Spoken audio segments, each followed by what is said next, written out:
doing what you have to do your best, keep your sense of humor, grow, keep the faith. Those are all choices that we make. Now, what happens to us in our lives may well be beyond our control, and often are. As much as we'd like to control it, we can't. How we deal with it, the ways we choose to deal with these things are always within our control.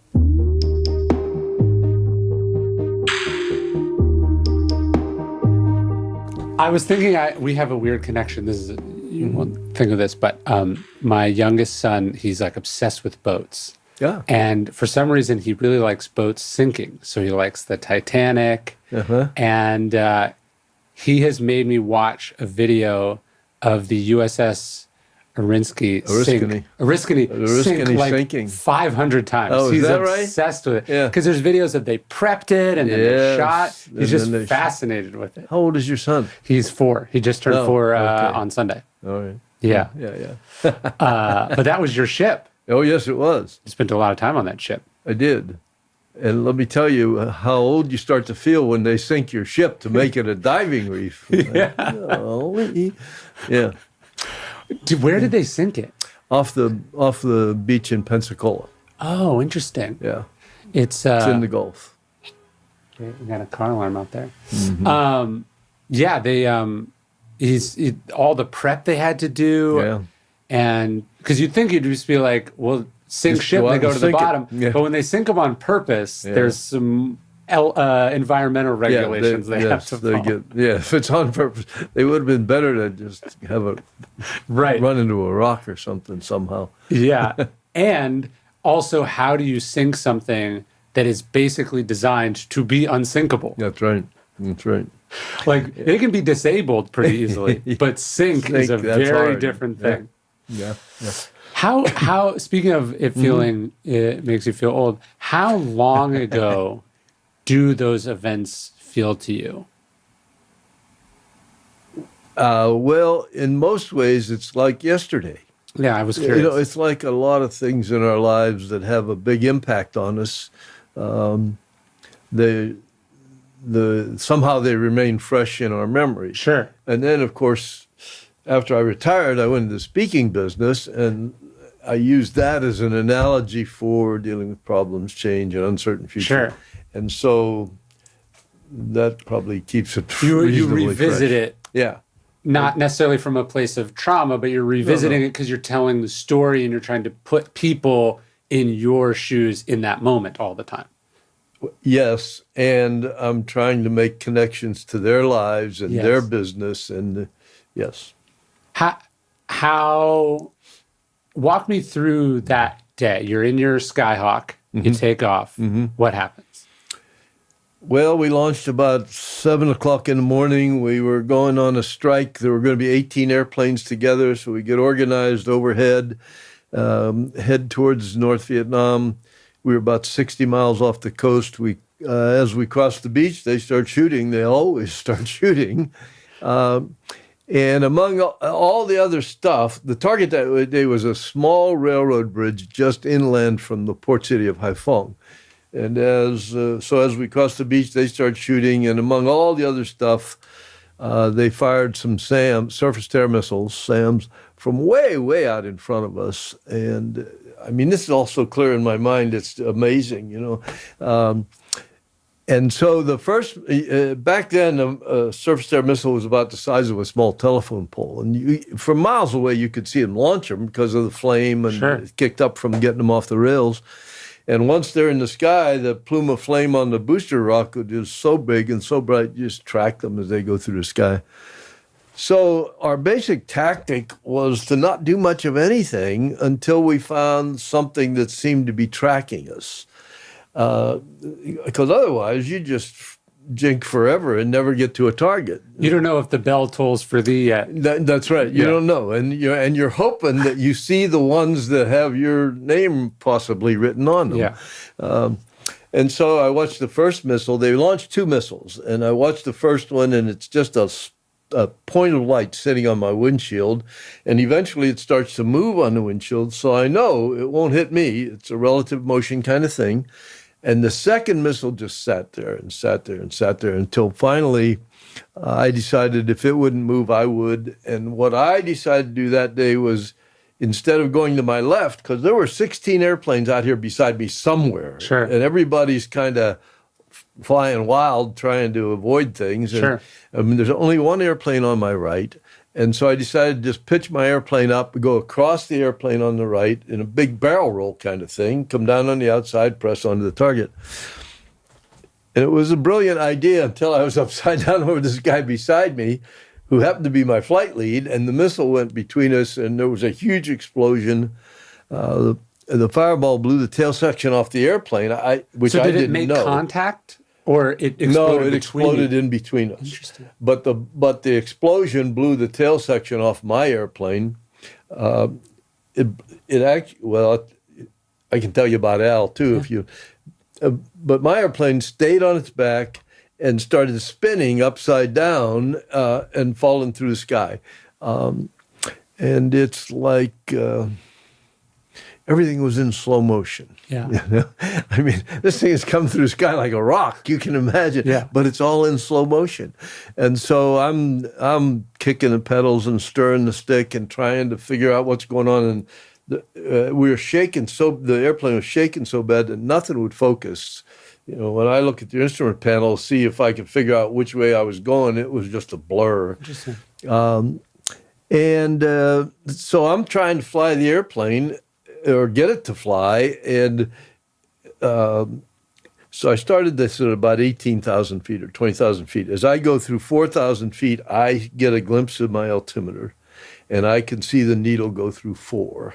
And I knew I had to get out. Yeah. You know, with airplanes nowadays, you can't, well, I don't know about airplanes that'll pull a ton of G's like an F-35 or something. But in those days, you needed 6,000 or 8,000 feet to even think Sure. about recovering. Sure.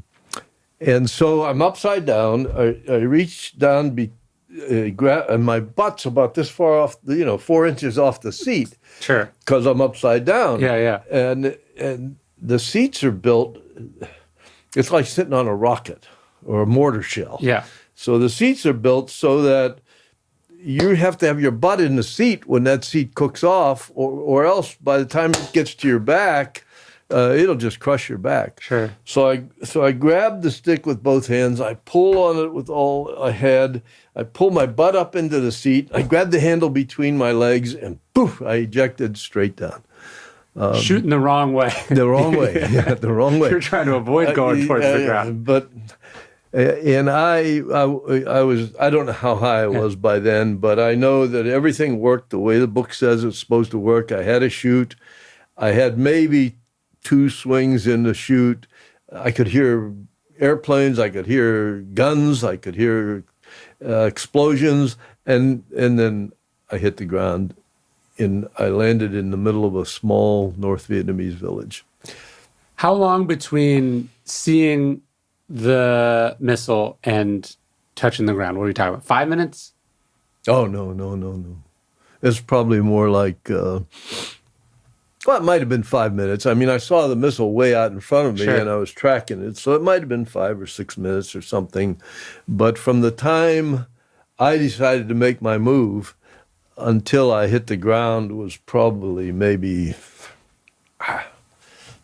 2 minutes, 2 minutes at the most. Yeah, it wasn't long. But it felt long. Oh, it felt like forever, yeah. Because your training slows time down. I don't know what does it, but it slowed down. Yeah. In my mind, it's kind of slow. I can Yeah. picture it. I can picture the cockpit. I can picture the blur. I vividly see the altimeter with the needle going through 4,000, and that whole process was slow. It seems like I don't know. Yeah, because even to drop, what is that, 16,000 feet, that takes a little bit of time. It takes a little bit of time, But it's still yeah, fast. sure, I yeah. mean, Well, you're hurtling through space. Yeah, if you're just going straight down like dropping a rock, it goes pretty fast. I've read that, I mean, famously they talk about this at the Naval Academy, but Stockdale, as he's parachuting in, says to himself, I'm leaving the world of technology and entering the world of Epictetus. I wonder, is he really thinking about philosophy as he's hurtling towards Earth, or is that something we we think about later. Yeah, I think we think about that later. I can't imagine. I mean, CAG, so Admiral Stockdale was the Carrier Air Group Commander. Yes. We called him CAG. Okay. And he was the CAG from the Oriskany. Now, he got shot down the year before I got there, so he had been long gone by the time I got there. But I have a hard time remembering to call him something other than CAG, quite frankly. Yeah. So I think that's, hindsight is always more brilliant. Than, maybe he was at a higher elevation, had a little bit more time. Maybe had more time to think about it. Because I do wonder, I mean, you have a little time to think about it, and people had gone down before you. So did you have a moment to consider what was awaiting you? No, I didn't. I was busy as a one-armed paper hanger. I was really, I'm trying to fly this airplane. I'm trying to figure out what to do with it. I was just very, very busy. And then I hit the ground. So I come down in this little village. And I mean, literally, I went right between two hooches. And my parachute is sort of hung over one of these, I call them hooches, kind of a shack. Sure. And there's nobody around. So I get rid of my helmet and my parachute. I ducked out between the hooches. I didn't know where I was going, but there was a rice paddy there, so I started out through it.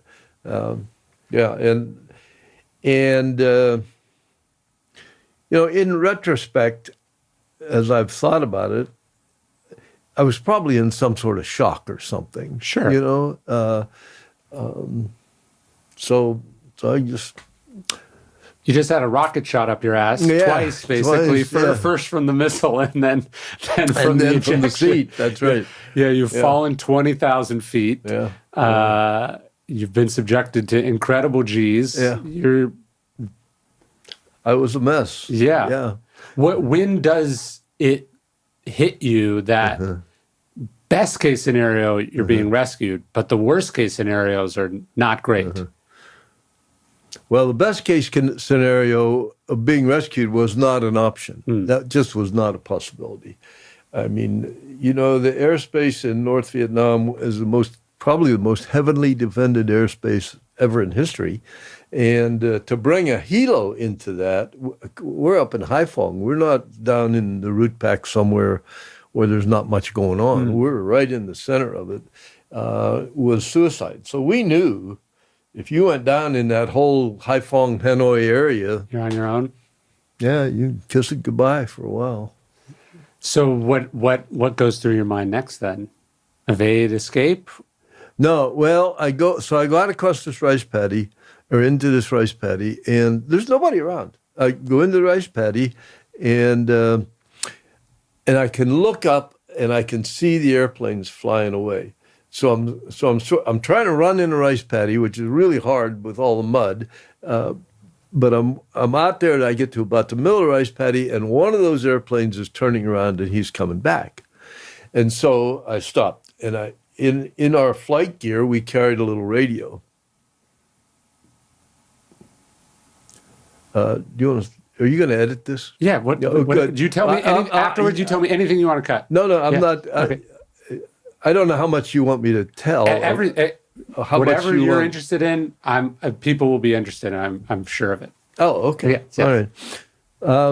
So I see this one airplane's turning around. He's going to come back. So I stop. I get out. I dig in my gear, and I dig out this little radio that we carried, which is about the size of a couple of iPhones pasted together. Sure. And I had this radio in my hands a lot. I mean, a lot. Yeah. On the ship, they used to make us get them out every couple of weeks and check the batteries. We used to play with them sometimes on the ship. But now I'm standing on the middle of the rice paddy. I got mud up to the middle of my calves. I'm watching this one airplane's coming right straight at me. I got this, for the life of me, I couldn't get that radio turned on. It was like I had all thumbs on both of my hands. Sure. And this is not a complicated machine. I had like two little switches on it, but I can't get them in the right sequence, and he's coming faster. And finally, I promise you, by blind luck, about the time he boomed across the top, I managed to mash down on the right combination of buttons on that radio, and it sparked to life. which allowed me to say, in my very finest airline pilot drawl, I started babbling in that radio. I'm going, yeah, get the hell out of here. I need help. Give me somebody. Come on, me, guys. And I'm babbling in this radio. And the whole time I'm thinking, this does not sound good. Yeah. But there was nothing I could do about it. I just went on and on. It was, and I had been trained, as you probably would guess, that it would have been better for me to die than not sound good on a radio. I mean, this is serious pilot stuff. Sure. But there was nothing. I just babbled and went on that radio. And the best thing that happened was I ran myself out of breath. And when I ran out of breath, I had to pause the inhale. When I paused the inhale, I let off one of those buttons on the radio, which allowed Dean then to get a word in edgewise. And he said, "You know we cannot come and get you."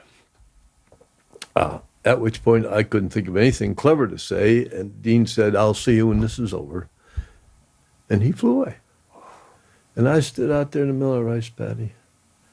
It was like I was the only person in the entire intergalactic universe. Yeah. It was me out there by myself, all alone.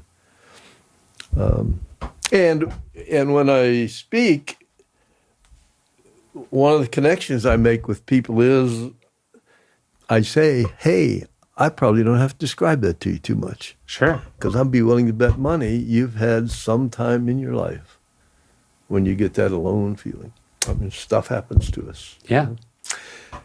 And so then I wasn't alone for very long, of course. I was immediately surrounded by, I tell people, about 1 million North Vietnamese. That's exaggeration. There were only 800,000 of them. They captured me so fast. I mean, when I look back at where I had come from, there were a jillion people lined up on that levee along the rice paddy. And they captured me and dragged me up out of there. They tied me up with a bunch of rope, lots of rope. I mean, miles of rope. And then after they had me all tied up, they wanted to undress me, and they didn't untie me. They took a machete made out of the leaf spring of a car, and they would reach in between the rope and just grab handfuls of my gear and chop it off. And then they threw me in a truck and took me into Haiphong, the port city there, and into a big prison. I mean, some of the prisons in North Vietnam were things that the French had built over there in the early 1900s, you know, the kind of things you see in movies with huge stone walls and little air slits up at the top. And so I spent the day there. They started some interrogations, and then that night they threw me in a truck and took me to Hanoi. It's about 60 kilometers from Haiphong to Hanoi. It took all night to get there. And then that started my time. And there wasn't then, if Stockdale had been recently shut down and there wasn't... A year ago. Yeah. So there wasn't a sense of, hey, it's going to be a year, 5 years. It was all unknown. The outcome was unknown. Yeah, absolutely unknown. Yeah. Yeah. Yeah. Yes, it was. And it was that way the whole time we were there. Sure. Actually, we had no idea when this was going to be over. I would tell you that where we were, you could be an optimist or you could be a pessimist, and there wasn't a lot of percentage in being a pessimist. You know, things were pretty crummy already. So, I think all the guys I know, we all thought we were going to get out of here someday. We just didn't know when. Stockdale, I think, said that the optimist, though, that's who got crushed, that there was something problematic about hope and that it could always be ripped out from under you. But I can't imagine that pessimism serves one particularly well either. Not at all. Yeah. I don't think. First of all, let me give you a disclaimer. I haven't read Kagg's work on the Stockdale paradox. I haven't read how he frames that up, or I haven't. Okay, I have read some clips. Yeah. Okay. When I was in Hanoi, what I thought we were told, and Kagg was a genius. I mean, Admiral Stockdale, you know how God raises up people for certain situations like Churchill in World War II. Sure. Stockdale was Destiny that taps kind of you guy. on the shoulder, he He was says. that kind of guy. Yeah.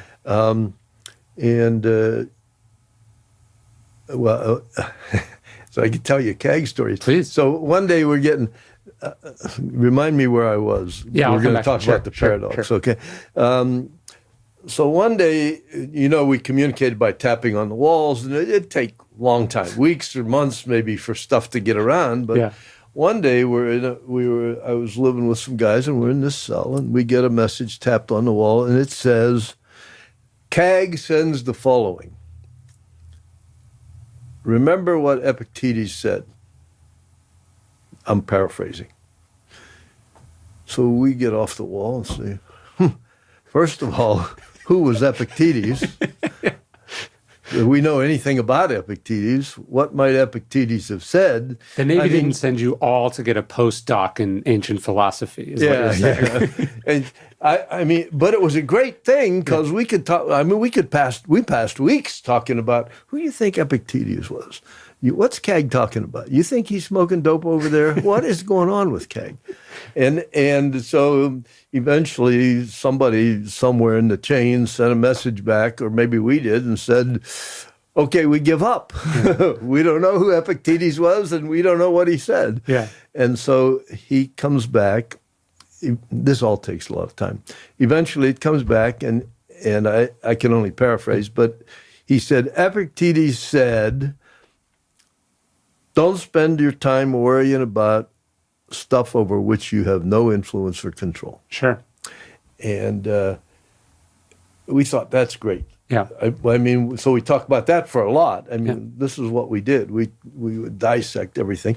But we decided, of course, what he's telling us is tend to our knitting here and don't get all wrapped around the axle about the war and what's going on in the United States or stuff let's just do our job here, which I thought was absolutely brilliant. It was absolutely brilliant. So that kind of got our minds right. And what did you take it to mean your job was in that moment? Our job was to continue to resist, to try to, in any way we could, take care of each other and help each other, to remember that we were still in the United States military. And, just because we got shot down didn't mean all of a sudden we were transformed into weirdo hippie freaks, which was what, that was the way it was in the States. And so now we come to the Stockdale paradox. Somewhere in my experience, another message came from CAG, okay? I don't remember. What I remember is the essence of what I took from it. I don't remember wording, and I certainly don't remember any kind of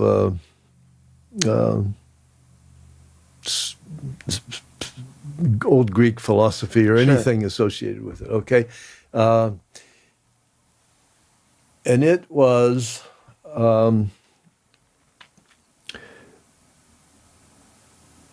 that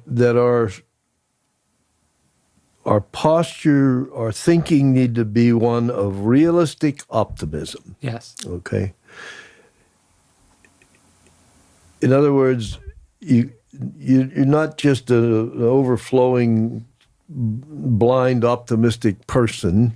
There's a realism here. But on the other hand, we needed to be looking for the pony in all this mess, and remembering that, thinking that one day we're going to be out of here, we have a job to do, we're doing the best we can do, and be realistic about what our situation is. That's then got translated somehow, as I understand it, into the Stockdale paradox. Yes. Okay.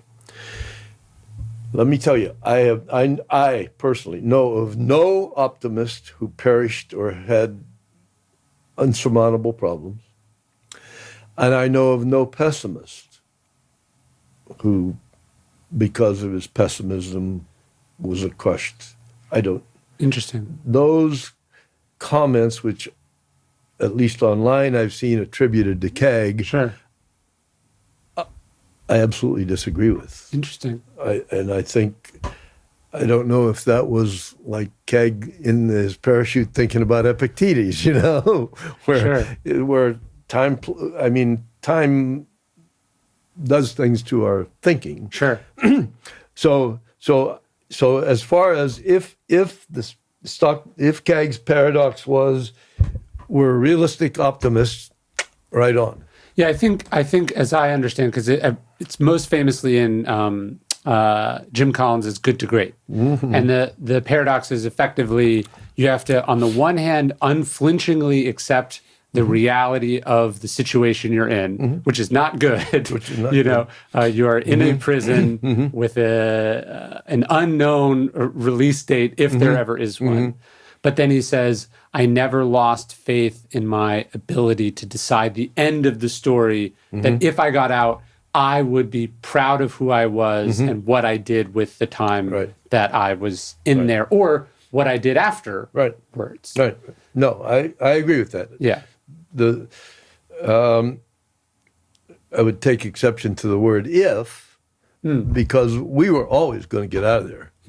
Now, we didn't know when, but and it didn't take much to get us stirred up, at least the guys I was with. If the guard smiled when he unlocked the door in the morning, we're thinking, he knows something we don't know. Sure. We're out of here. Yeah. Get your toothbrush. We're going. But we just never got out the door. But was that I demoralizing? To the day you think it's going to happen and then it doesn't happen? No. Just keeps you going. You get used to it. Yeah, it's like a game. Yeah. Like, things are bad now, but it'll get better, or things are good now, but it'll get bad. It was. But were there people that gave up? Like, could you see having, not want? Take out of that situation. If someone loses heart, decides they're never going to recover, they're never going to find love again, they're never going to walk again. There is a sort of a self-fulfilling nature of that in life. So I have to imagine you guys were trying to encourage each other so people didn't give up or become too pessimistic. Oh, most certainly. Yeah. And the fortunate thing about the situation was, if you were having a bad day, I probably wasn't, or vice versa. Sure. So if you're having a bad day and I remember when I turned 30 years old, I told my cellmates, I just turned 30 years old. The flower of my manhood is being spent in this damn prison. I am going over in that corner. I'm going to sit there and die. Now, don't bug me. Yeah. And they said, yeah, go sit in the corner and die. But, so I'm sitting in the corner. Yeah. And that day, what happened was they got into this argument about something, and it became obvious to me they needed my input, and so I'm up out of the corner.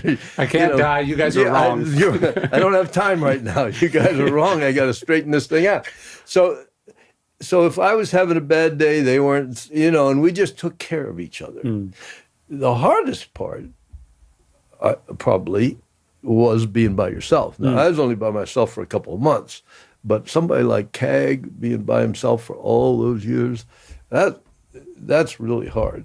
Fortunately, he was in contact, but it was not. I know of no one who got into the dumps such that it was that bad. How now, old? Oh, go ahead. Let me tell you. So we had 18 guys who disappeared. We call them the lost sheep.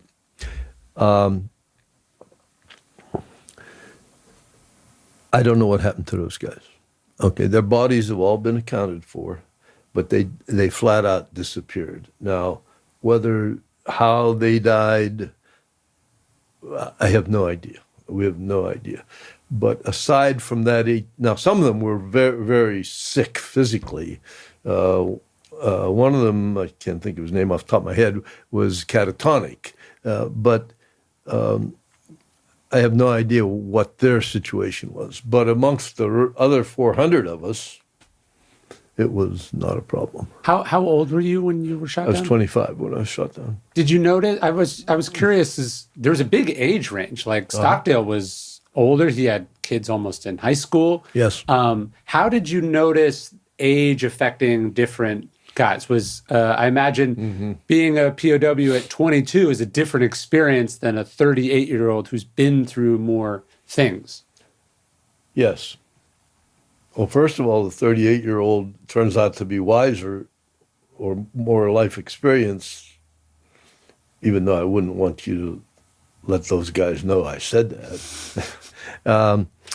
And had been through more life experience and were better able to guide this whole mess, I think. Now, they couldn't do as many push-ups or sit-ups, but they, you know, we weren't so old that back then. I mean, Kag was probably in his early 40s maybe when he was shot down. I'd have to figure it out. So they weren't so old, but they had a lot more experience. I mean, you know, by the time Kag got shot down, he had been a squadron commanding officer. He had a lot of experience. Yeah. And thus, with the older guys that did get shot down, they brought a lot of experience with them. But other than that, it was, you know, so we were organized militarily. I mean, when they would shuffle the deck and move us around, when they closed the doors, the first thing we figured out was who's the senior person in this room now, and who's next senior and who's next senior. If you get that all worked out, then the next was who's the senior person in this building with whom we have contact, or who's the most senior person we can get to, period. So this was not a pickup ball game. Right. It was You're very constantly structured. Finding order in the chaos. Oh, yes. Sorry. And that's a form of resiliency. You're reasserting structure and control and systems that they're trying to break you of repeatedly. That's right. They're trying. They kept trying to tell. I mean, we'd go to interrogation. They want something, whatever. We'd say, you got to talk to the senior guy. No senior. A big lecture about, well, you know, if they wanted it bad enough, they'd come get it. Yeah. But we always referred them to the senior guy. I'm trying to think how I want to say this. I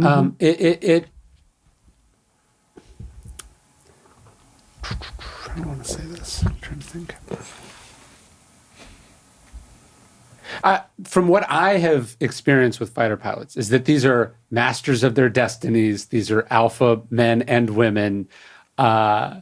They're used to defying the elements, defying gravity. And then all of a sudden you find yourself in a situation where 99% of your life is not in your control. As Epictetus says, there very little is in your control. Right. It's a rude introduction to the idea of acceptance and It's a surrender. very rude introduction. It's a rude awakening. Oh, yes. How did you struggle with that?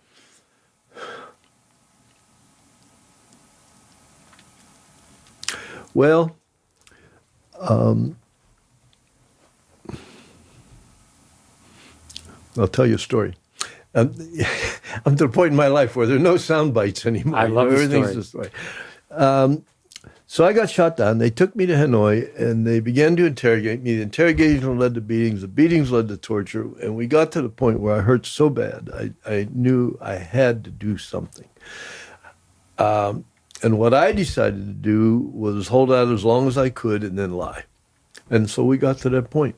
And see, I'd like to be able to tell you that took weeks. It didn't take weeks. I don't really know how long it took because I lose a little track of time in there. Sure.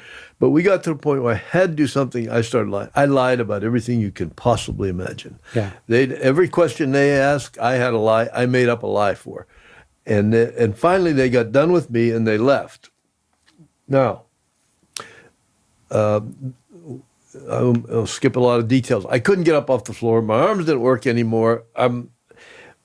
But worse than that, aside from when I didn't have control of my mind, that's another story. But when I finally started to get my head back together, it's as close as I've ever been, and maybe I was, depressed, to depression. I mean, first of all, I had been through all the training. I knew how to conduct myself in this kind of situation.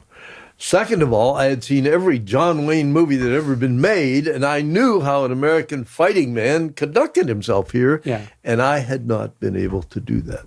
They had broken me. So there was a period of time there for a couple of weeks where, I mean, I was lower than whale dung.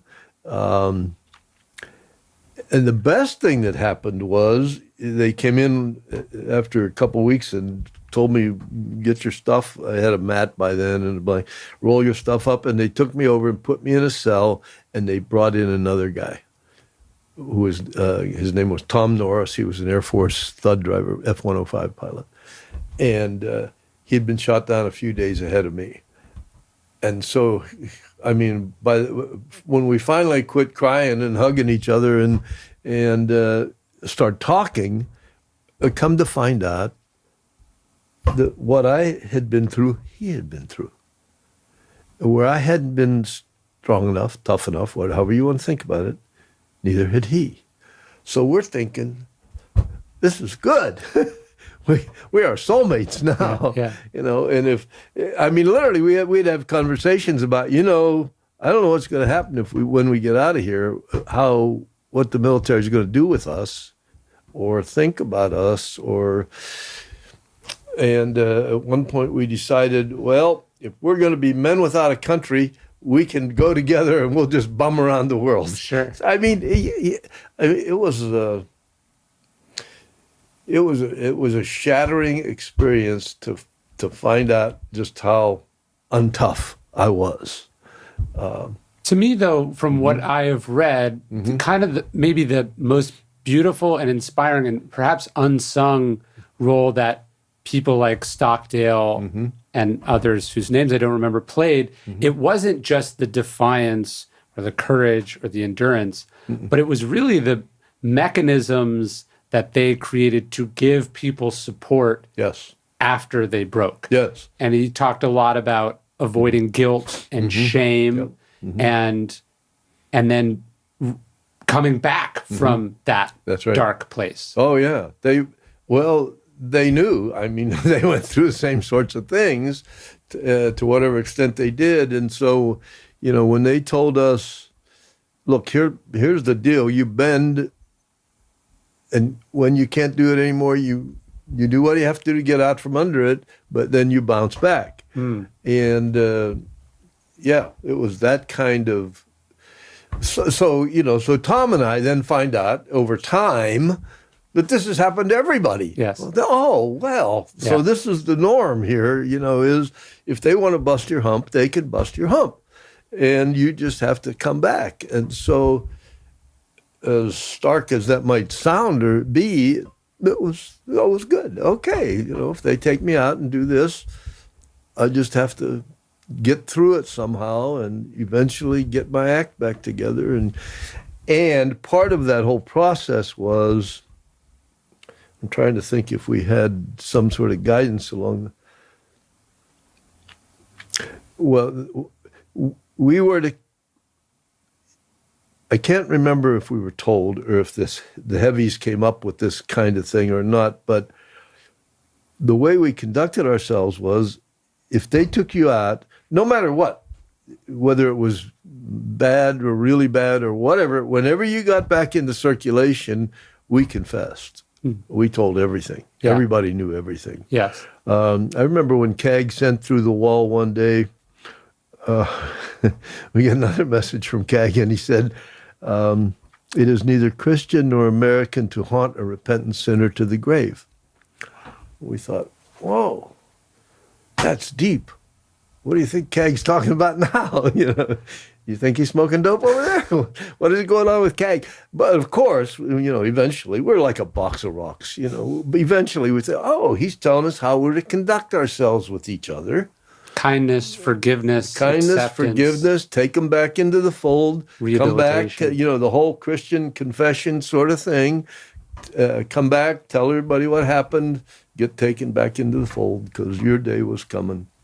I think what's so beautiful about that is there is, especially amongst tough people, a a reluctance to share, a reluctance to be vulnerable. They say in Alcoholics Anonymous, you're only as sick as your secrets. Yeah. But we want to keep secrets about what we're struggling with or what we've done. Believe me, we do. We really do. Yeah. And it's, but that was not the way we lived over there. The way we lived over there was we came back and told whoever we were with everything that happened, and it got spread around, and then life moved on. Because we were talking about optimism or pessimism earlier, but I do imagine shame and guilt that will kill you. Oh, yes. If you think you're not worthy of living. I'll tell you, those first few weeks when I was there were probably the worst weeks of my life, and because it was all shame and guilt. Like, holy cow, I didn't do what I was supposed to do. This name, rank, and serial number thing didn't work for me. And, sure. On and on and on it went. Yeah, sure. Mm-hmm. How has that informed the rest of your life?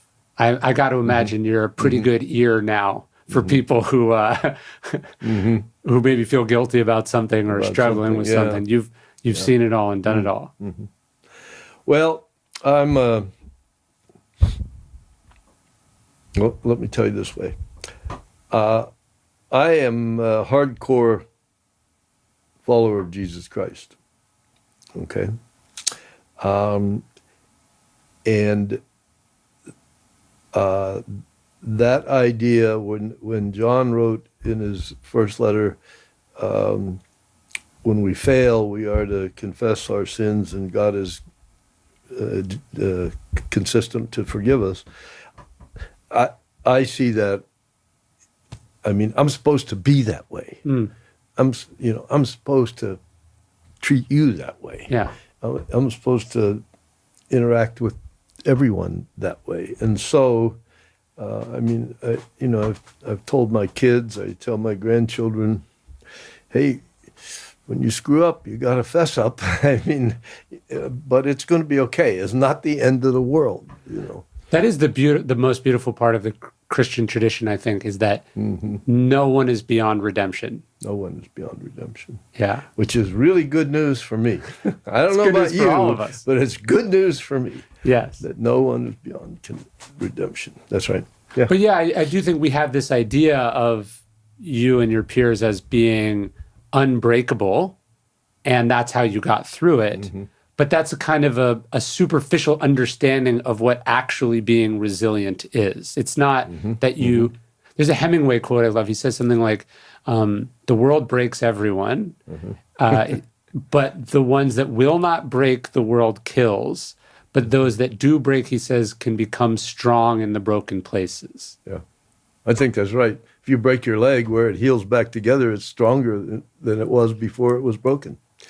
So I think that's right. The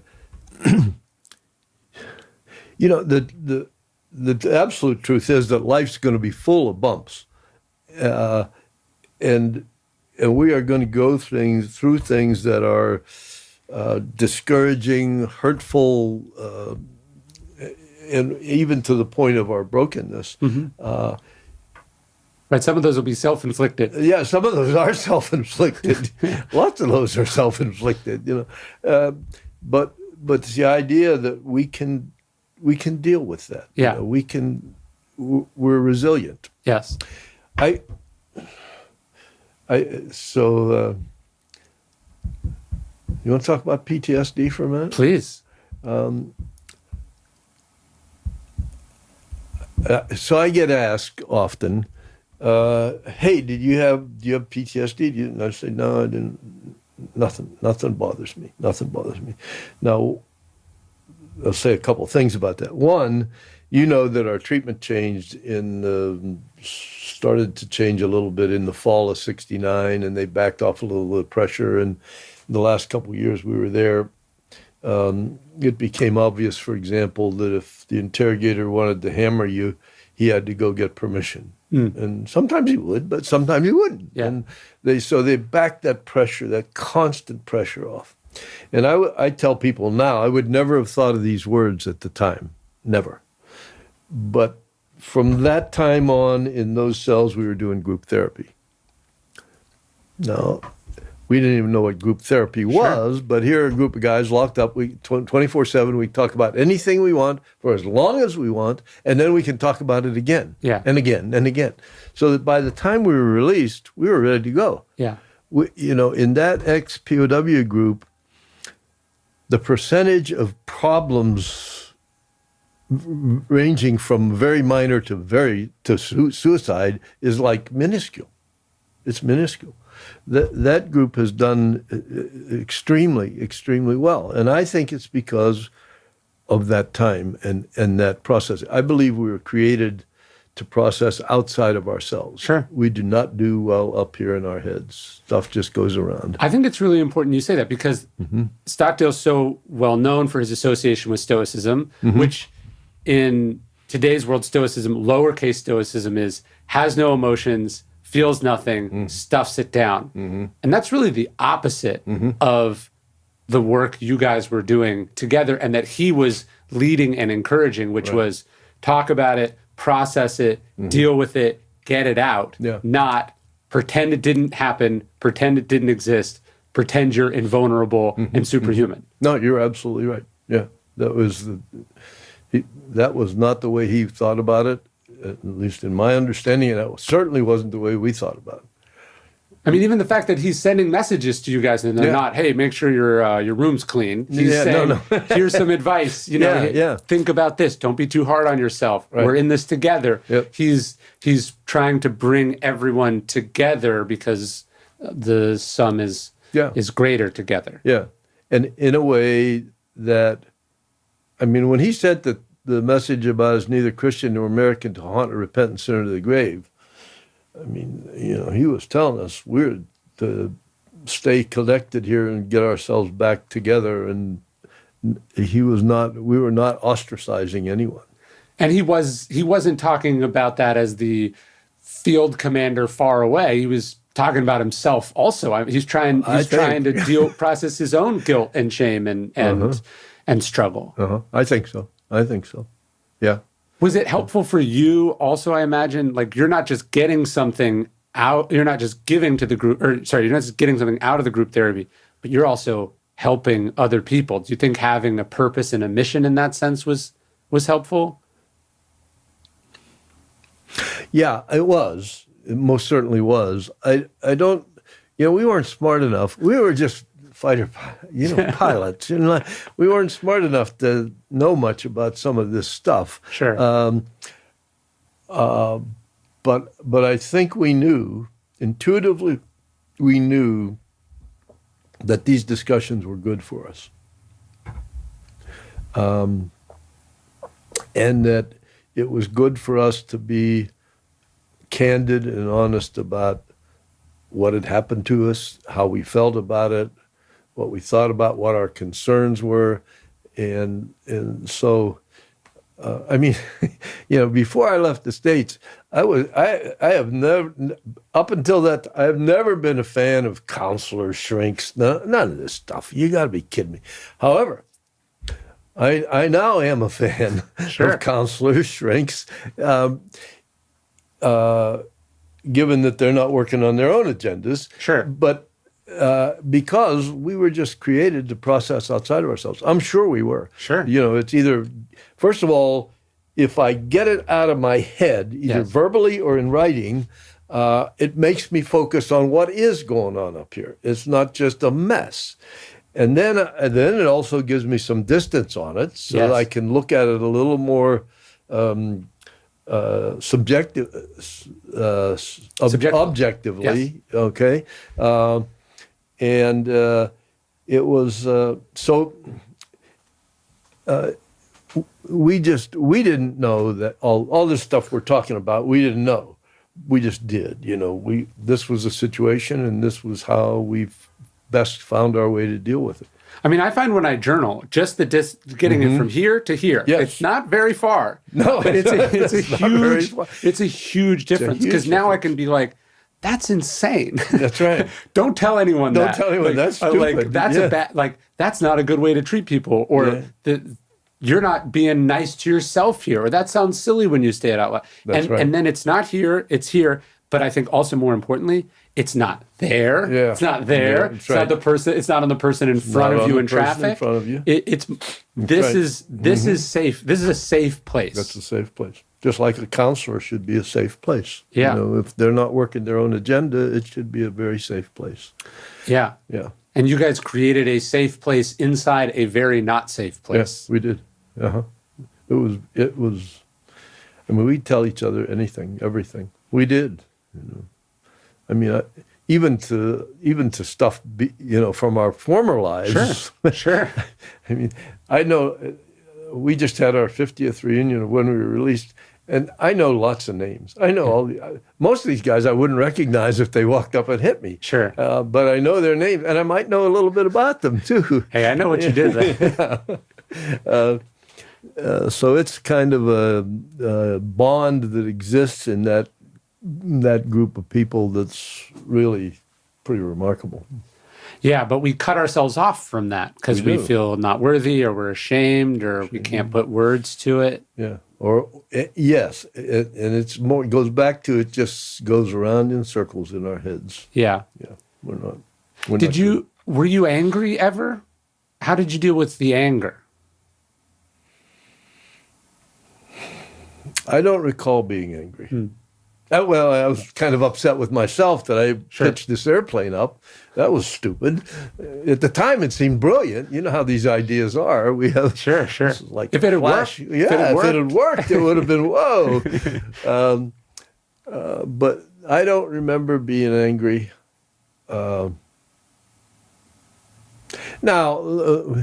Angry. I mean, you picture groups of men locked up 24/7, 365. And we 2,000 days. Yeah, we had lots of difference of opinions. I mean, we've got different life experience, different world views, different upbringing, different everything. Sure. And so we'd have some hellacious good arguments, maybe even push each other around a little bit on a rare occasion, but at the end of that, here we are. We're still together. So what do you want to talk about now? But you didn't feel angry at the things that were done to you? At the people who were doing it to you? Well, at the time, I probably was not very pleased with those people, yes. We didn't like them. I can imagine. And some of them we probably actively hated. But that was, I think in my memory, that was transient. I mean, really, truly, they were just doing their jobs. The guards, if they were told to beat us, they beat us. If they were told to leave us alone, they left us alone. If they were just people. I think now some of them we dreaded. Sure. That's probably a better word. We dreaded, but.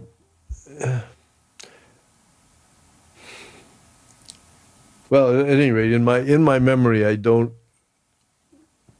see a lot of hate. I don't feel a lot of hate. That's probably good. I mean, I think it's eats very you good. up. Yeah. Oh, yeah. Hate does terrible things to us, So they just did what they were supposed to. I tell people, hey, if those guys knew how much money I was making off of that experience, they'd be spinning in their graves. They would just be... or just the life you went on to lead. Yeah, or yes. Yeah. And we used to tell them that too. We didn't tell the interrogators because they were a little more serious, but if the gun guards had come around, we'd tell them, they didn't understand much. We'd say, you're going to be here. I'm going. Bye-bye. At some point, you get to go back to San Diego. Yeah, that's right. Which is not Hanoi. And you're stuck here. Right. Mm-hmm. I remember when we got word about the landing on the moon, and the gun guard came around that night. What an incredible contrast. Oh, my goodness. We put somebody on the moon. Are you kidding? And you're in a 19th century prison. Yeah, well, that's exactly right. We're in a 19th century prison. The gun guard comes by, and the moon was up there. He didn't speak English. Yeah. We didn't speak Vietnamese. That's the moon, it's ours. I have no idea what he might have understood, but sure. But we were, yeah. Although maybe you could have said it in French. I could have said it in French. Yeah. Well, the gun guards didn't speak French. Some of the interrogators spoke some French. Yeah. What about anger afterwards? I think about this with Stockdale. It's something I've been trying to wrap my head around. Mm-hmm. Stockdale is in the Gulf. Uh-huh. During the Gulf of Tonkin incident. And he would reflect later. Again, mm-hmm. Did he say, how much of this is memory afterwards? But he would mm-hmm. reflect like, hey, I was there and I don't know what they saw, but I didn't see anything. I didn't see it, right. And so I just wonder how, in some ways, it makes the whole experience more incredible because mm-hmm. talk about mm-hmm. he's having to maintain the faith in something that he has very real reason to doubt mm-hmm. and question. Mm-hmm. Mm-hmm. But as you came home mm-hmm. or at the longer you were spent there, did you feel anger or resentment that you were sent there in the first place, that you had to undergo what you went through? No. Hey, I wanted to fly jet airplanes off an aircraft carrier, and I didn't care where or how. I was no philosopher. I didn't care where or how. I figured somebody back there knows what they're doing. You were just doing your job. I get to fly an airplane off a carrier. Yeah. Now, you could probably imagine the war became a huge topic of discussion. Sure. I mean, we would talk about that every which way from Sunday and then start all over again and and we had guys with us who had like geopolitical education or some history or something. And so, we didn't know that. Yeah, sure. But I don't.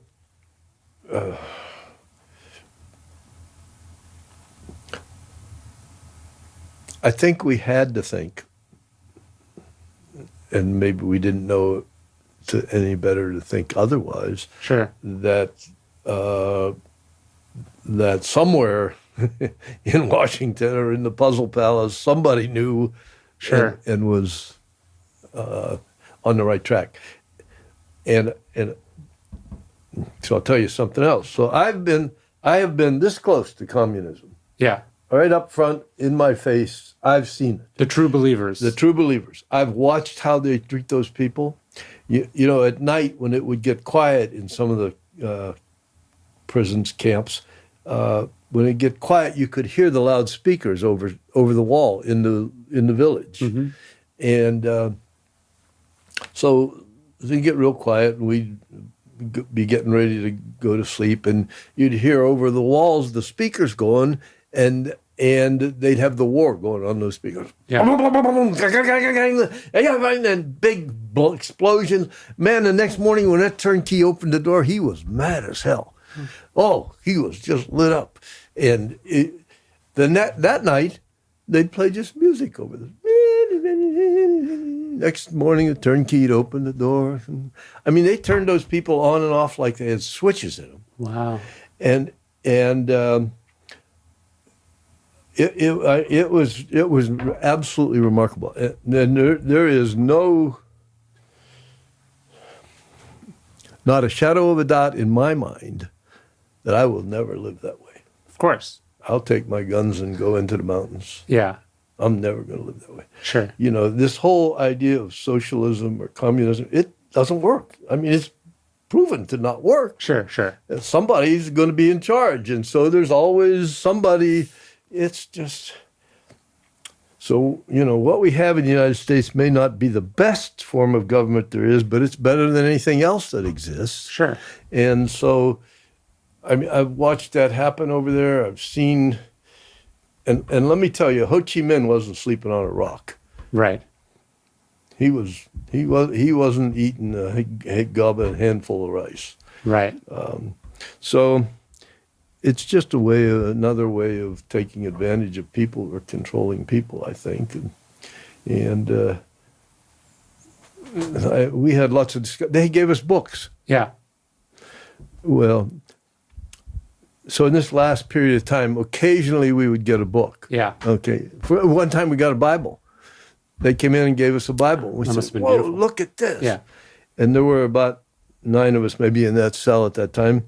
And so we decided we would all start reading at a different point, and we would hotbox the Bible 24 hours, 24/7. And so that's what we did, because we knew it would go away. Yeah. And now, if you picture that, if you were assigned to start reading in Leviticus or somewhere, and somebody wakes you up at 2:00 in the morning and says it's your turn, Yeah. and you're going to read all the begats, like, oh my God. But so we had it for a few days, and then it went away. And by that time, between us, we had covered the whole thing. They gave us some books on communism. Yeah. Written by mostly the Russian. You know, the Vietnamese and the Chinese aren't happy campers, because the Chinese, over the history of all this, have overrun Vietnam several times. That's why they were allied with the Russians. That's Yes. why they were Russian MiGs. That's why they were Russian SAMs. That's why. Right. But they gave us some books written by the communists. I mean, they don't write anything else. And so they're in the volume of Vietnamese studies. I forget which volume it is, but there's several volumes of Vietnamese studies. When you get to the volume about World War II, it talks about why World War II ended. Now, you thought it was because we nuked the Japanese. That's not why it ended. It ended because of the valiant victory won by the People's Liberation Forces of Vietnam in some little gun battle somewhere. Sure. You know, they just make up their own history. Sure. Well, you know, that philosophy, in that philosophy, communism, the end justifies the means. Sure. So if the end is always the utopian communist state, it justifies any means to get there. And so what we see when we look around the world is lots of means. It was funny when I spoke at the Naval Academy, I was talking about sort of some of the recent book bannings and some of the fears about different ideas. And I was telling the story that Stockdale is there, he's being interrogated, and they start to sort of give him all this propaganda. And he starts to debate with them and talk with them, because when he was at Stanford, he'd read Marx in the original, and he knew the works better than his interrogators. And there is this idea of sort of, well, certain ideas are bad, certain ideas are controversial, certain ideas are scary, so we push them away. But I think he's such a fascinating example of, well, I'll engage with the material, I won't let it change or affect me, but I'm going to know what the enemy thinks. That's right. Yeah. That's right. Yeah. Yeah. So who else did you find while you were there was a leader or a resource that sort of shaped and inspired you? I imagine McCain is there at the same time. Bud Day is there at the same Bud time. was there. McCain was shot down out of my squadron about a month after I was, or 2 months after I was. I only lived with him in the same cell one time for about 6 weeks. But he had also been one of my instructors in flight training. So I kind of knew John. He's a great guy. I didn't agree with everything he thinks, but he was a great guy, absolutely great guy, tough as nails. He was there. Bud, I only lived with Bud for about 6 weeks one time. The guys that I lived with, we were all JOs, which was a good thing to be then. It was a JO. It was not good to be senior. It was good to be just a JO. Less responsibility on your shoulders. And the Vietnamese, I mean, they looked at their own JOs. You know, like, he doesn't know anything. They're dummies. They don't know anything. We would go get the senior guys. And Sure. So I remember one time I told the interrogator that he wanted to know something, and I said, "Look, I don't know." He said, "You tell me." I I said, you understand, I'm a junior officer. I don't know anything. If you want to know that, you got to go get a senior guy. Yeah. So you can't imagine how bad I felt when I came back to my cell. I had to tap on the wall. Oh, by the way, I told him to go get a senior guy. Oh, gee. I told him, you know the answer. Yeah, I told him, you know. That wasn't a good move, but, you know.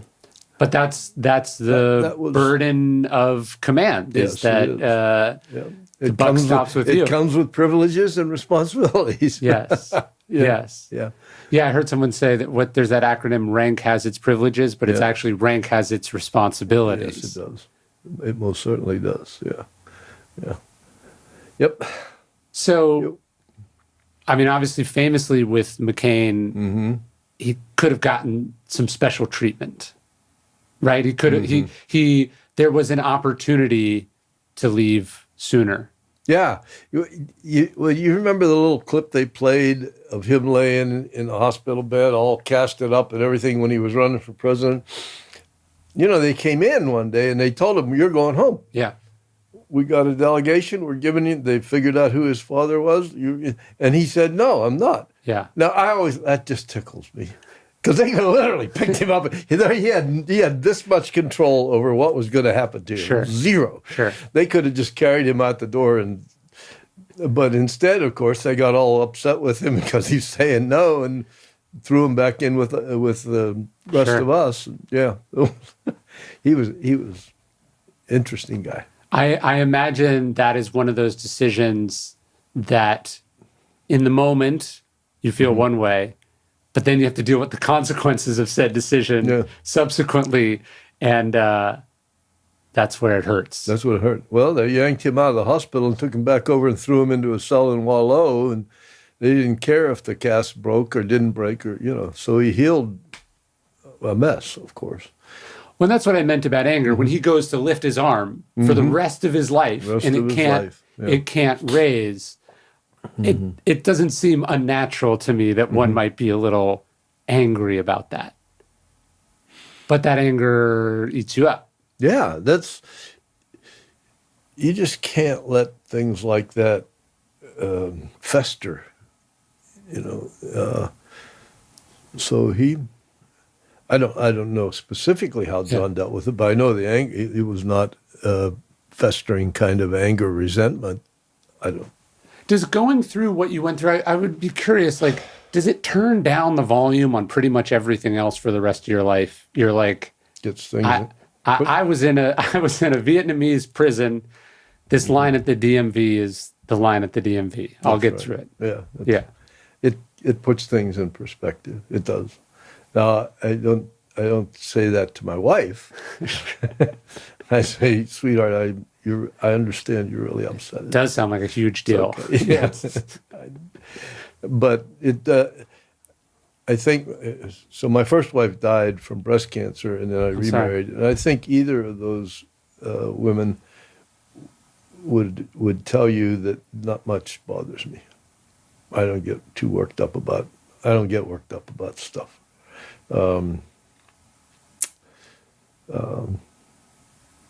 It's just, things are in a different perspective.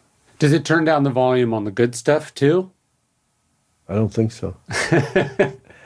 Well, most of it looks like good stuff to me. That's true. I mean, the truth is I can stand up and walk out that door. At least you're not in a 19th century prison. This is all right. Sure. Yeah. So I think I hate to speak for all these guys, but of course I will. That doesn't slow me down. I think that our appreciation of what we have and what we enjoy and the way we're able to live and this country is just very enhanced by that experience. And we know that no matter how bad things get, well, I mean, I'm going to die someday. I may get very sick someday. We're all going to die someday. But that's of no concern to me, Remember what Epictetus said. Yeah, remember what Epictetus said. Don't be concerned about that. You got no control over it. Yeah. Yeah. Well, So Seneca is one of the other Stoics. He said, that he pitied people who had never been through adversity. He said, because they didn't know what they were capable of, because they hadn't been tested. But I've heard you say that one of the things you took out of your experience is that just because you haven't been tested doesn't mean, just because the average person hasn't been tested doesn't mean they're not capable of incredible things. That's right. That what you took out of it is that each of us has a sort of a reservoir of adversity or of fortitude and resilience inside of us. Yes. So let's go back to the subject of PTSD. Yeah. Which I never, however we got around that, I never got to it. I'm going to tell you, so I'm at a bar. I don't always hang out at bars, but I'm at a bar and I'm having a drink, and there's a couple sitting next to us. My wife's with me, and we're waiting to go to dinner, and we start chatting, and she's a shrink, and that's not a good word to use. She's a shrink, and she's working with soldiers from Fort Hood and PTSD in the area of PTSD, and she said, no. Okay, so she says, what do you think? What's your experience? She finds out. Yeah. Sandy probably said, well, Dave was POW and he doesn't seem to have any PTSD. And so she says, what do you think? So I told her what I thought, which I'm going to tell you. Yeah. But I alienated one shrink when I told her. So here's what I think about the PTSD. I think this country, we as a culture, as a nation, have done and are doing a horrendous disservice to our service people. Because we, in many ways, some of them very overt and some of them very sneaky or, Sure. under the radar, we give them the message that if they go where they're going and have to do what they're going to have to do, that they're going to be screwed up. Yeah. And they are. It's like a self-fulfilling prophecy. And then not only that, we have built a whole industry around this. And so we give them the wrong message, and they come back. Now, I'm not denying that some people, if you look at WW2, for example, sure. Yes, we had people come home shell-shocked. But if you look at the vast majority of service people who came home from WW2, they just hitched up their britches and got on with it. But perhaps that's because they had something similar to that support group that you were talking about, which is that it was a shared experience. It was a shared experience. They were on a boat coming home, so they had time to process. I see all those things as certainly contributing to it. But I think we've really done a disservice to members of our armed forces. The message should be, and this is the message when I speak, this is the message which is, you are way tougher, way stronger, way more resilient, way more creative, way more flexible than you ever imagined. You just haven't been tested. But you are. Yeah. And you see, I think that's a message we should be telling our troops. I think that's a message that should be told at the Naval Academy.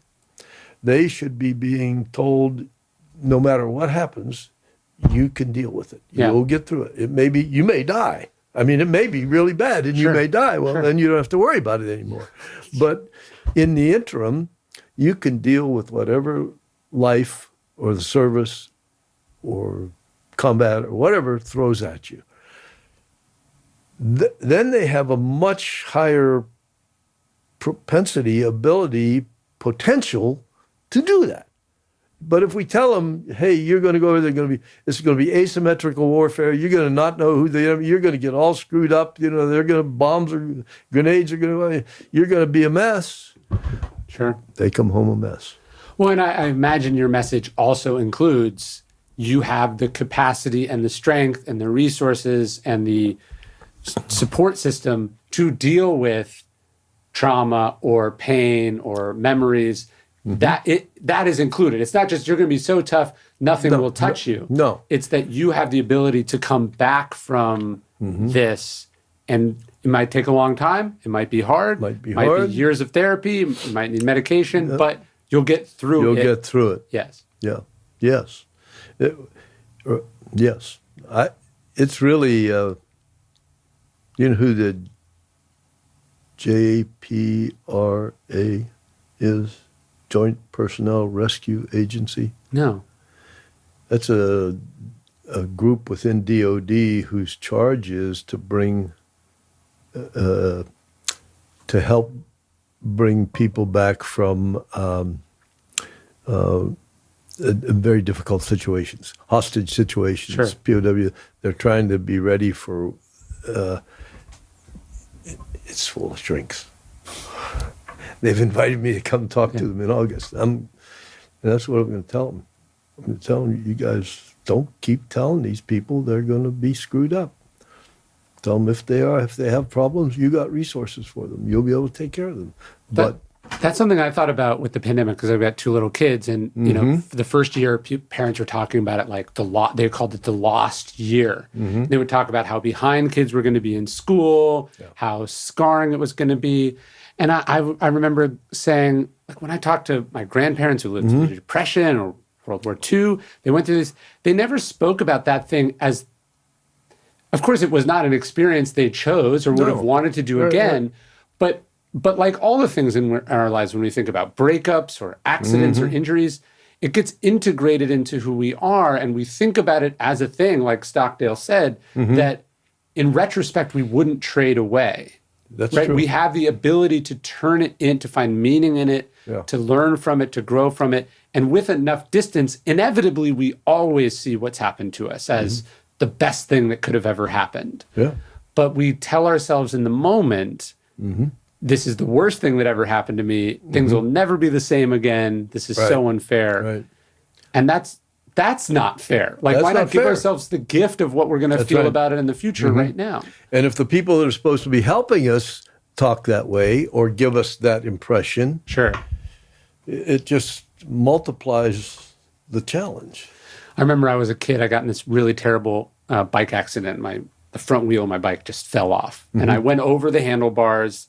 I took the entire blow with one side of my face. My lips were caught on my braces. I broke my eye socket. It was terrible. But I got up and I thought I was okay. I was like, obviously I got hurt, but the body goes into shock. You're good at protecting yourself. And my younger sister, she was maybe like 10 or 11. I go inside. I think I need to go to the doctor. Blah, blah. My sister runs and she goes and gets a handheld mirror from the bathroom. And she goes, "Look at your face." And that's the second that it started to hurt excruciatingly bad. When someone tells you, "Oh my God, you've been so wronged. You'll never be the same again. You're broken." It compounds already bad situations. Already bad situations. Yeah. It does not help. Yeah. And so at any rate, those are my opinions on it. And I'm happy to have had the opportunity to say that. No, I think it makes sense. And you're not saying just rub some dirt on it, you'll be okay. No. You're saying that you have within you the capacity to get through this. Right. Get through whatever. There's a Marcus Aurelius quote, and he says, you're like a soldier storming a wall. He says, if you've fallen and you have to ask a comrade for help, so what? Yeah. And I think that is an important part. It goes to the stories you're telling, which is also, though, that there is a certain amount of courage and strength required to say, I'm not okay, I feel guilty, I messed up, I'm struggling. Right. That's also not what Stoicism or strength is, stuffing it down and doing it all yourself if you don't have to. You don't have to. That's right. And in our culture, you don't have to. I mean, we have resources, that are available, particularly if we think about our armed forces coming back from whatever they've been involved in. Sure. We just need to give the right messages to them. When also that, as Stockdale pulls, like, the ancients had been through stuff like this before, right? And they wrote about it. That's right. And we should avail ourselves of that wisdom instead of, he obviously figured, and you did too, you all figured out a bunch of stuff on your own while you were in there, but you were also drawing from the Bible, from philosophers, from, the notes that you're getting from friends and family. Like you're drawing on other people's wisdom and experiences too, and each other. There's nothing new under the sun. That says that in the Bible, doesn't it? It certainly says that in the Bible. We're people. That's why the Bible has such applicability. It's about people, and we're people.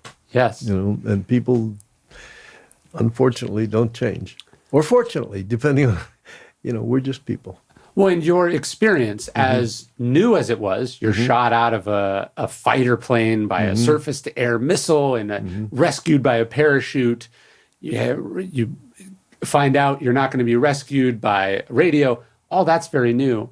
But in another sense, yours is the oldest story in all of human experience. The warrior separated from the tribe or the group and forced to fend for themselves against the elements and the enemy, and then has to reintegrate into society. That's his very timeless story. It is a timeless story.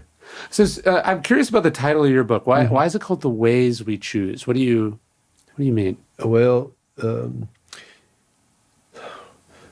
so when I started, I'll tell you how that came about. So when I started speaking, I started speaking because some friends encouraged me to. And, I go to Rotary clubs, and one Rotary club leads to another. And they don't care what you talk about as long as they're out of there at 1:30. You can talk about anything you want. They got to be out of there at 1:30. And I remember when the first time I was offered money to speak, I remember sitting down with Karen, my first wife. We're across the table just like this. And I said something like, sweetheart, if I'm going to do this for money, and I had people encouraging me to do that, I've got to figure out what's worth talking about, because I don't want to just tell stories. Sure. There's got to be good storytellers, though. Well, thank you. I've had a lot of practice. There's got to be something out of this experience that's transferable. And so that led then to, when I talk, what I tell people, just pretend I get there in a good way.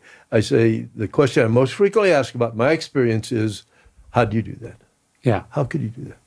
And in my mind, the answer to that question is very simple. We did what we had to do. We did our best. We chose to grow through that experience. We kept our sense of humor. We kept the faith. Faith in ourselves, faith in each other, faith in our country, faith in God. Sure.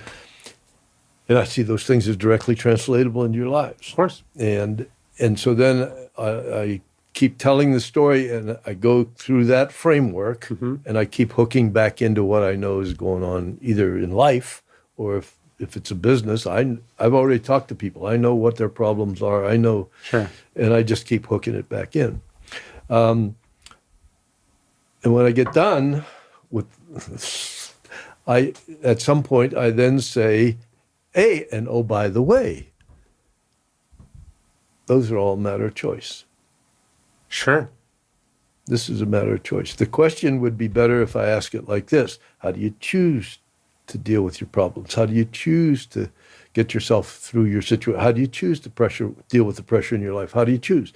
Because doing what you have to do your best, keep your sense of humor, grow, keep the faith, those are all choices that we make. Now, what happens to us in our lives may well be beyond our control. And often are. As much as we'd like to control it, we can't. Yeah. But how we deal with it, the ways we choose to deal with these things, are always within our control. So that's why the title is the way it is.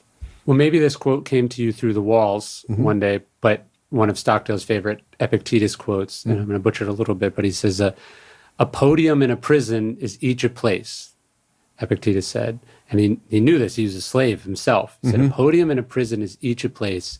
In that place, we still maintain a certain freedom of choice. President versus a prisoner has different choices, has different stimulus, different temptations, different options.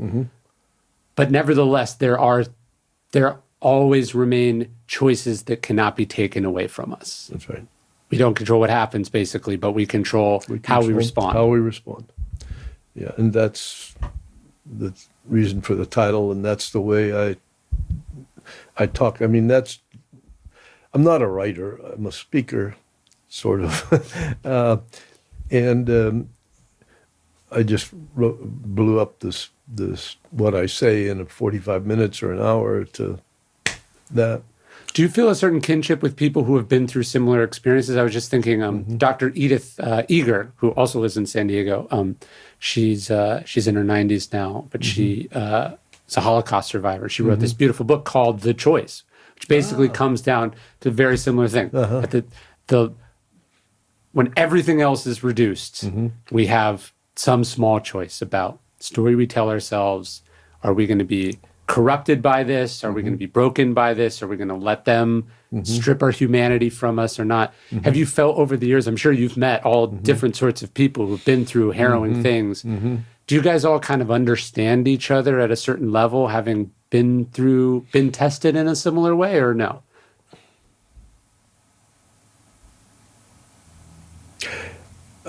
I'm trying to think of specific incidents if I can think of. I've had all kinds. So I've been speaking for 30 years. Yeah. All kinds of people come talk to me.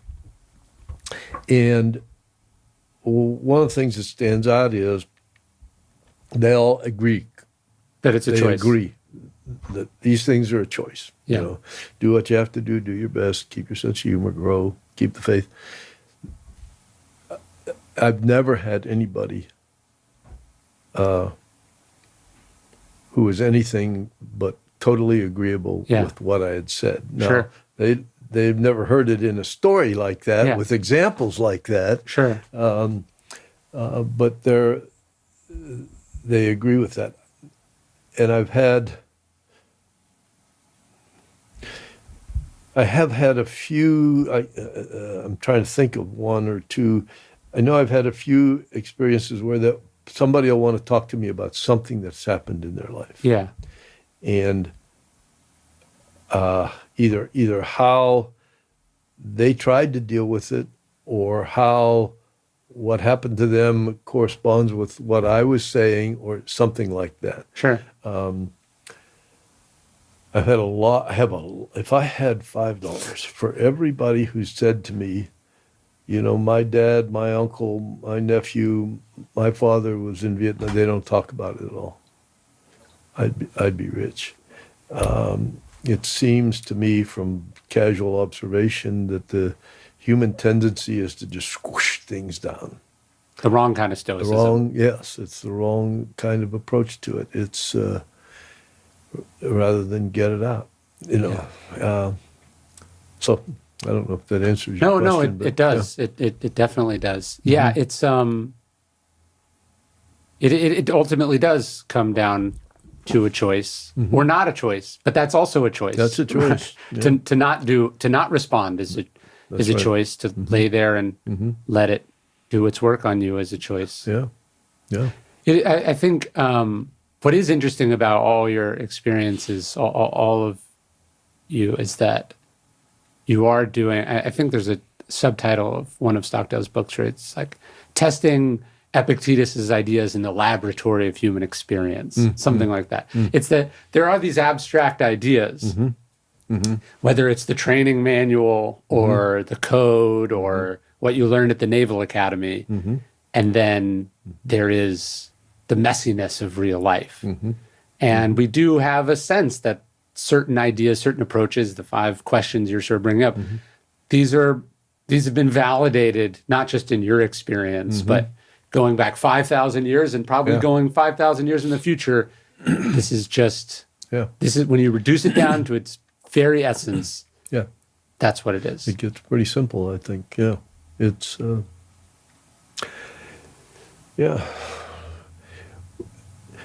mean, you know, when I say to people, okay, how are you going to deal with your problems? How are you going to deal with the conflict in your life? How are you going to deal with the pressure in you? How will you deal with the tragedies coming? How are you going to do that?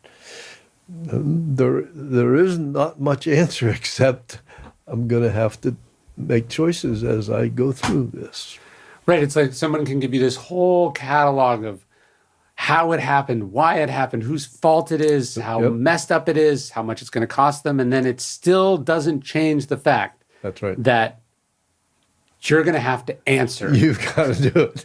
It's yours to deal with. Yes. It's not your fault, but it's your responsibility, I've heard someone say. That's right. It may not be your fault at all. Yes. But here you are. So, yeah. No. Did you ever read Viktor Frankl? Oh, yes. Yeah. When he talks, I've read Man's Search for Meaning. Yeah.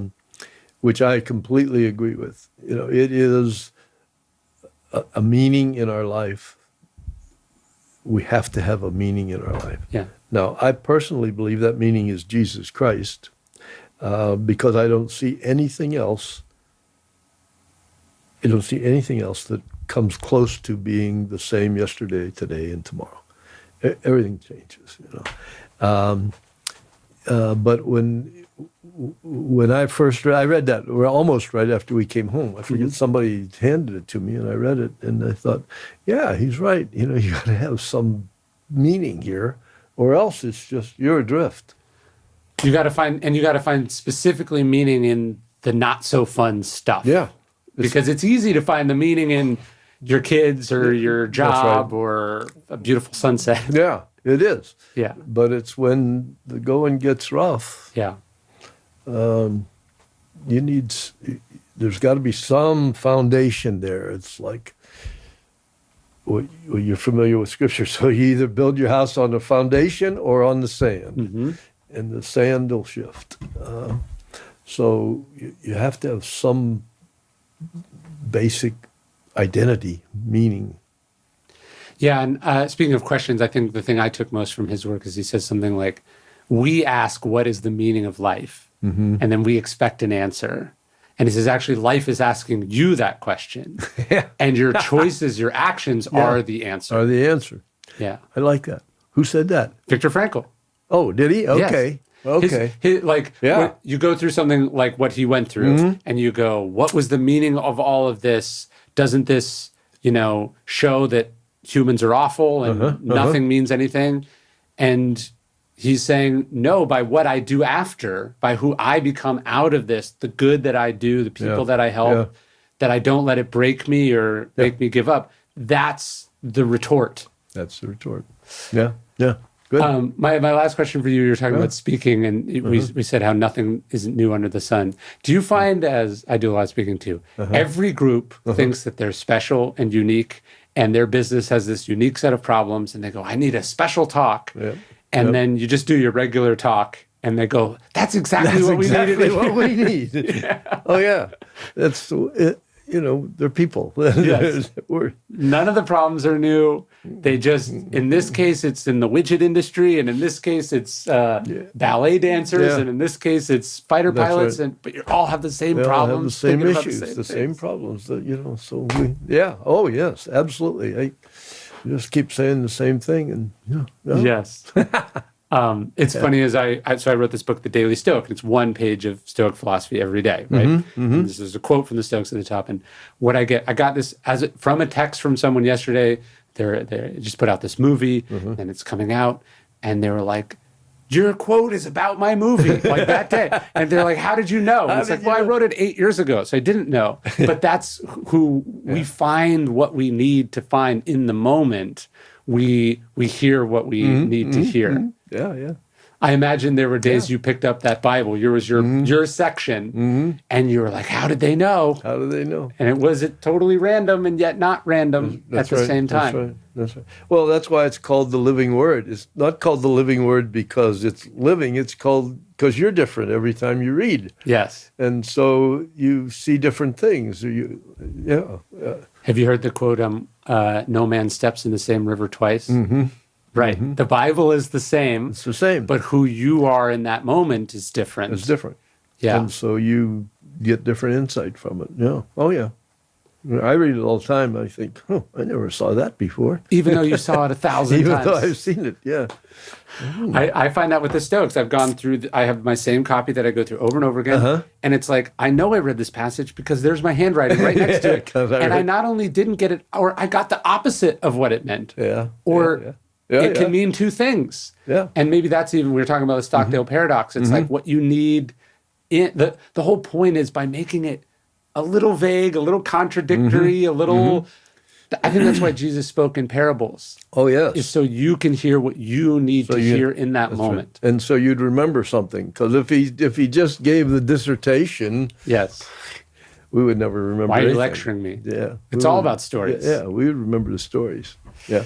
Well, your stories have been amazing, and I so appreciate you taking the time. Oh, it's been my pleasure.